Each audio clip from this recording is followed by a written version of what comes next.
council that we'll forego council reports this evening, if that's okay, just because it's such a full agenda. Yeah, Earth Day happened, we were all there. AKBLG happened, we were all there. I said that. All there.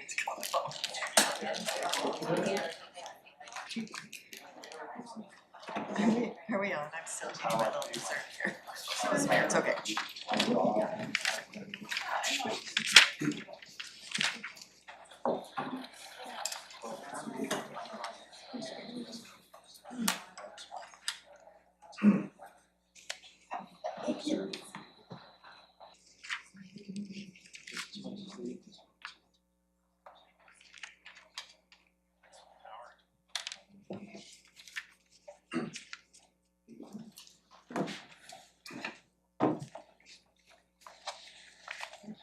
Where was that?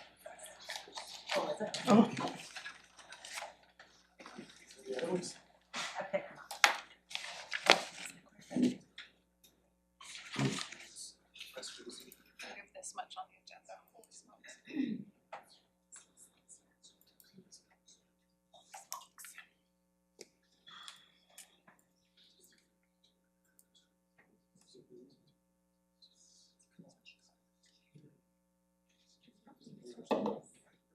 Jesse, could you grab me a Perrier, please?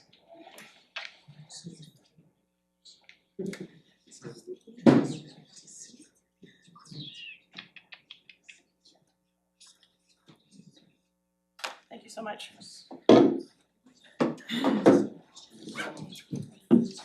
Are we good? Are we live? Okay. Just gonna make all my noise here and then. Sorry, just stop. Okay, welcome everybody. So if I could, this is Tuesday, May the 6th. This is a regular meeting of the City of Nelson. And if I could have a motion to reconvene, moved by Councillor Payne, seconded by Councillor Tate. All those in favor, and that carries. Just for anybody that can't see the little Hollywood squares on the projectors, Councillor Rick Lockenberg is joining us remotely, and the other person that's on the remote, just in case anybody's curious, is Alex Toom, one of our planning team. We were at item 7, but we're gonna go past item 7 and 8 tonight because of the many things that are on our agenda. And we're hopeful that I don't have to at 11 o'clock call for a special action to be able to move the meeting in to go on for a prolonged time. Try to avoid that as much as possible. So we're gonna move right up into item number 10, and that is requests. And the request is for a temporary use permit.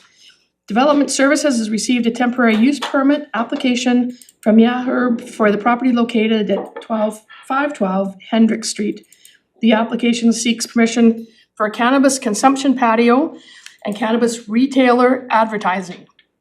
Staff has recommended council approve the TUP to allow Yaherb to operate a cannabis consumption patio and allow cannabis retail advertising at 512 Hendrick Street as a pilot project. So council, you have a big report in front of you with lots of reference to many things. And we have here from staff from our planning department, Ken and Natalie. So I'm gonna turn it over to them just to give us a little bit of info and summary of what's before us. Thank you, Mayor.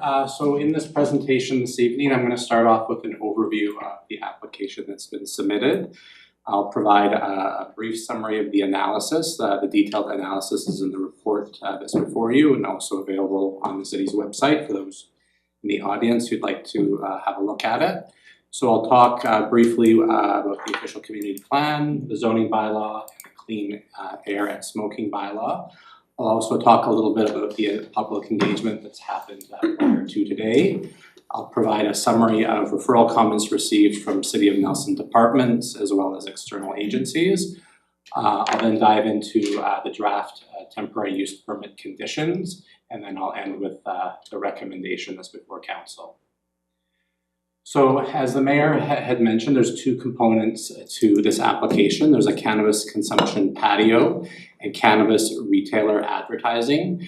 As you can see on the screen, we've had to create two definitions for these terms. So a cannabis consumption patio means an exterior patio or balcony accessory to a restaurant use, where the smoking, vaping, and consumption of cannabis is permitted, and where advertising of cannabis retailers is also permitted. And then for cannabis retailer advertising, that means signage of various promotional material related to licensed cannabis retailers. So before I get into the details of the OCP and zoning and that sort of thing, just to give you an idea of where the request is coming from. So on the left you have a picture of the patio and balcony where the applicant has requested for a cannabis consumption patio. So if you're standing on the patio, you'd be looking out over Nelson Chrysler to Baker Street and the Co-op. On the left right-hand side would be the entrance to Yahur, which is accessed from the stairs on Hendrick Street. So this application does not include permitting cannabis consumption or cannabis retail in this area. And on the right-hand side, you have various different pictures inside the building, and the application does not include cannabis consumption or cannabis retail advertising within the building.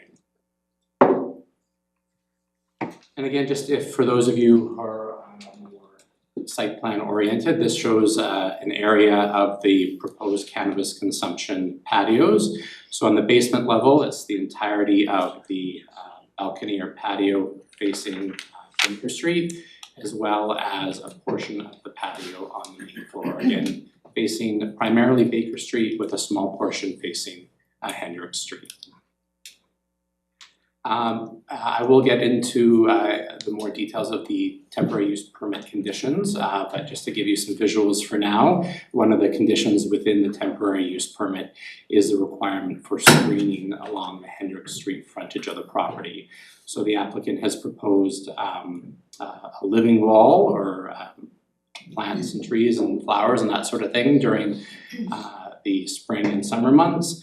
And then what they've called a waffle wall during the winter months, obviously when trees aren't growing. So getting into the summary of the analysis, from staff's perspective, this was a relatively quick thing to do. As we've noted, our current official community plan predates the legalization of cannabis, and as such contains no policies specific to cannabis-related land use. Within the zoning bylaw, again, a very short analysis, there was quite a bit of engagement with the community and some amendments to the zoning bylaw back in 2018. And as I'm sure council is aware, that limited cannabis retailers to 3 areas of the city with a cap on the number of retailers in each of those areas. And at that time, that 2018 amendment also prohibited all other cannabis-related land uses. In 2020, the city initiated a rezoning process to allow cannabis microprocessing in certain areas, very similar to what had been done with cannabis retailers. So post 2020, there have been no changes made to the zoning bylaw or to the OCP to reflect any changes that have been coming from the province. And I will note, since 2020, there have been a number of different bulletins and changes from the province, probably too many to list. Typically, the province just posts them on their website and they hope the municipalities become aware of them. So on to the third sort of component, the clean air and smoking bylaw. So the purpose behind this chart here is just to sort of explain to council some ambiguity that's in the current clean air and smoking bylaw. So for the most part, people have an understanding that there's a 7-meter setback generally for most areas when you're smoking either cannabis or cigarettes, which is mostly true, but once you start getting into the details of the way the bylaw is written, it becomes unclear.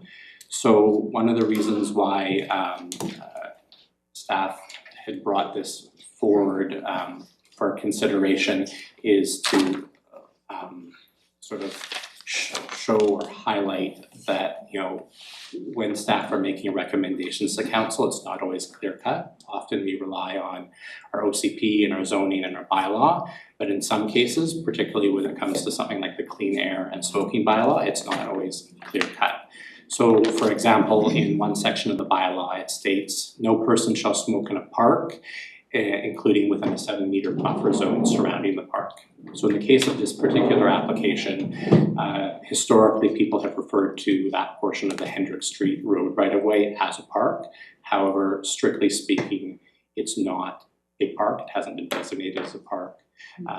It hasn't been given to us as part of a subdivision, that sort of thing. So from staff's perspective, we're not strictly sure how to interpret that. So we just kind of wanted to bring that to council's attention. As well, there's another section of the smoking bylaw that states, no person shall smoke in a public municipal open space, including within 7-meter buffer zones surrounding the public municipal open space. And again, there's some ambiguity around the definition of what that means. Strictly speaking, if you were to apply that broadly, it would prohibit smoking of any kind on any municipally owned land. So again, we don't have the benefit of going back to whoever wrote the bylaw of the day. So we have to, again, bring that to council's attention that it's not so clear cut in this particular case, because we're sure that at the time it wasn't the intention of staff and council to broadly prohibit smoking of all kinds everywhere in the city. As well, there's another section of the bylaw that states no person shall smoke in any building, structure, vehicle, or any other place that is fully or substantially enclosed, including 7 meters of an entrance to such building, structure, or other enclosed space. So strictly speaking, when it comes to a bylaw like this, the default is the provincial regulations unless a municipality moves forward with their own bylaw. In this particular case, the provincial regulations have a clear definition of what partially or fully enclosed is. However, in the case of the municipal bylaw, we don't actually have a definition. So we're not sure if the municipal definition or bylaw would take effect in this case, or if we would default back to the provincial rules. And then finally, there's one last section that states these sections of the bylaw that reference a 7-meter separation distance. Within the bylaw, it doesn't actually state whether or not it's a vertical or horizontal distance. I think in many cases, people automatically think of the horizontal, but they don't always necessarily think of, what if someone's smoking on the 3rd floor of a building? That's strictly speaking 7 meters away, but it's more of a horizontal separation distance. So on to the public engagement. So a public information session was held by the applicant on February 26th, and staff attended. Approximately 20 people were at that session. Of the people that were in attendance, 18 of 20 supported the application. As well, the applicant did provide a summary of the analysis, a summary of the comments, and provided an analysis of what people had said. As well, there was a public notification in the form of a development notification sign that's been posted on the site since approximately February 14th. There was an ad in the May 1st edition of the Nelson Star, and then notices were sent to property owners and tenants within 60 meters of the property. And as a form of update, because I know in the report that you have before you, you have the numbers as of the 28th. So as of yesterday afternoon, we've received 23 letters, 9 were in support, 13 opposed, and 1 was inconclusive.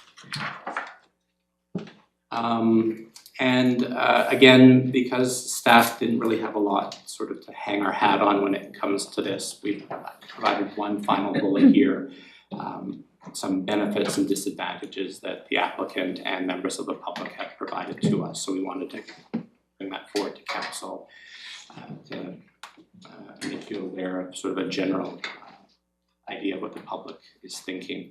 So on the benefits side of things, there's the ability to regulate a new land use through the use of a temporary use permit and the conditions that are associated with that, rather than if the applicant were to apply for a rezoning, which would make the land use permanent. There's also, applicant has also identified the potential increase in tourism to Nelson due to the unique nature of the business. And on that point, I will say that staff have done some research and we were not able to come across any other municipality in the province that has had this sort of application presented to them before. So we would say that there is a potential uniqueness to this. As well, there's support for existing Nelson-based businesses, including the local cannabis retailers that would have advertisements within the cannabis consumption patio. On the disadvantages, the members of the public have stated there's a potential increase in ambient noise and smoke from the patio, as well as a potential increase in loitering, litter, and crime surrounding business. So summary of referral comments. We don't have a lot here, but we did want to highlight for council that we did reach out to internal city departments as well as external agencies to try and get some answers around this application. So as you can see, we referred to Nelson Police, Nelson Fire, Bylaw Services, as well as Interior Health, and 2 sections of the Liquor and Cannabis Regulation Branch. So the police did respond and they said that they had no concerns with the application as it was presented. With Nelson Fire, we did receive comments. In the case of Bylaw Services, we received comments regarding how the business is potentially going to comply and mitigate measures within the Clean Air and Smoking Bylaw. However, they did also identify that ambiguity that I talked about previously, where it's not quite clear-cut exactly what the bylaw is saying. As well, bylaw also stated that there's regulations within the zoning bylaw that state that no property shall discharge or emit odorous, toxic, or noxious matters or vapors across lot lines. For Interior Health, they stated that their jurisdiction is primarily related to tobacco and cannabis products.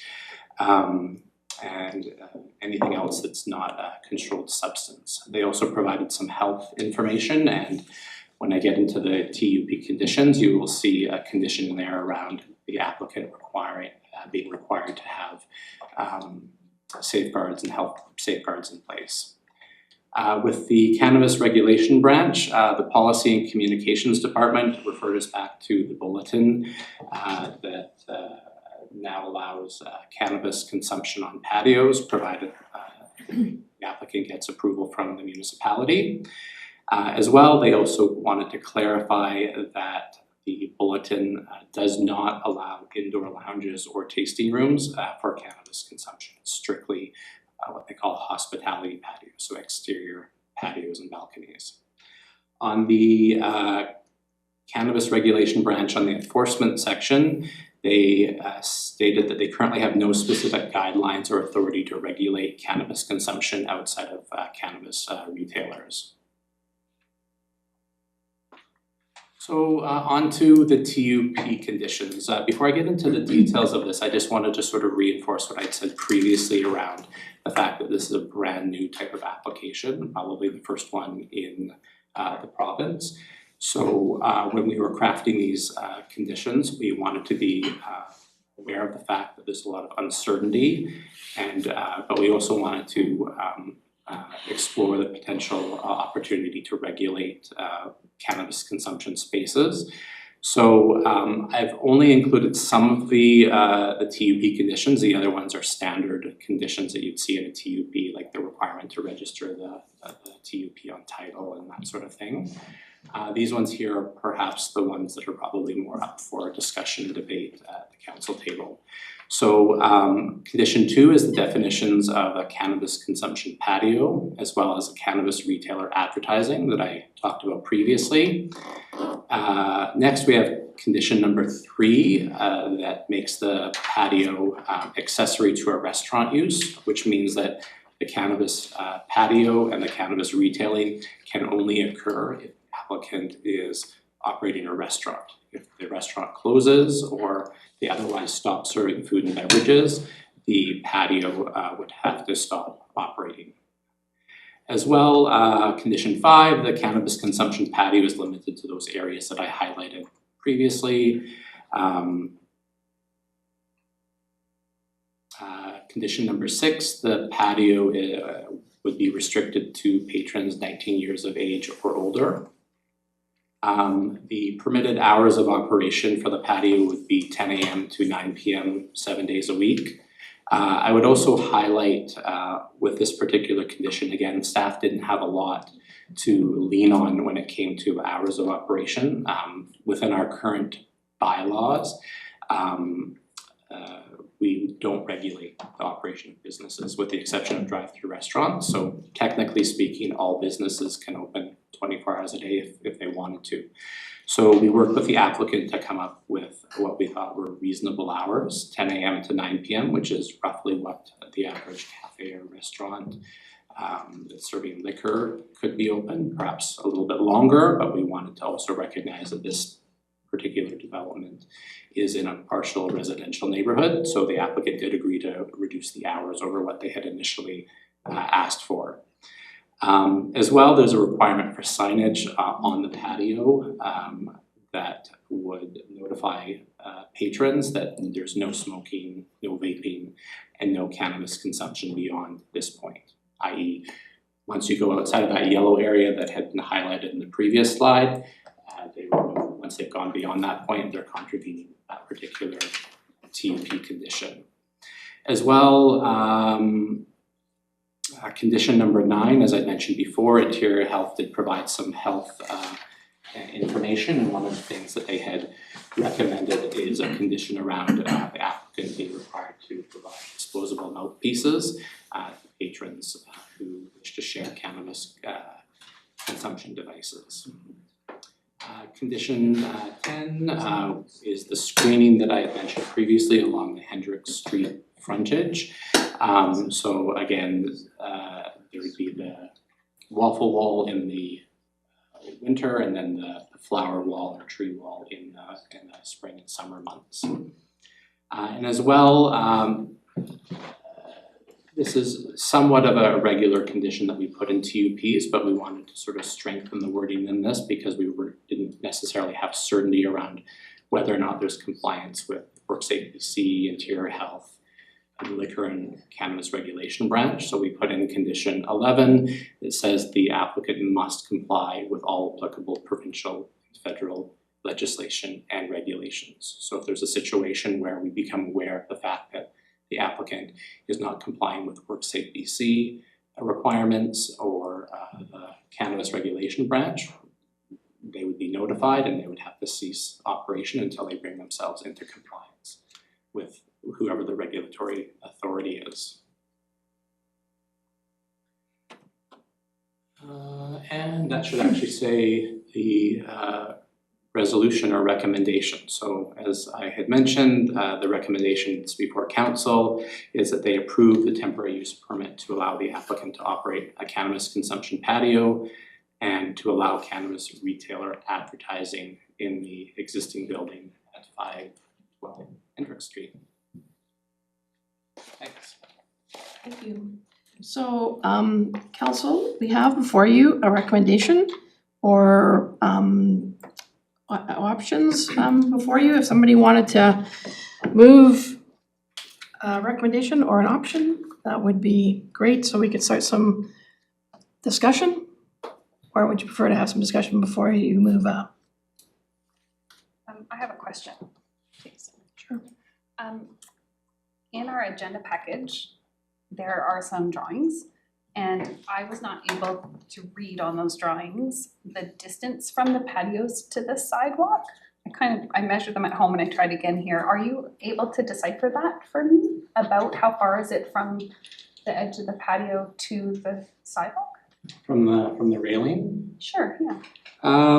We would say it's probably in the neighborhood of a meter to 2 meters. That's what I got as well. So, if you were to strictly apply the 7-meter radius, it would essentially not be permitted with the exception of a small area maybe on the basement level. Okay, thanks for confirming that. Thank you. So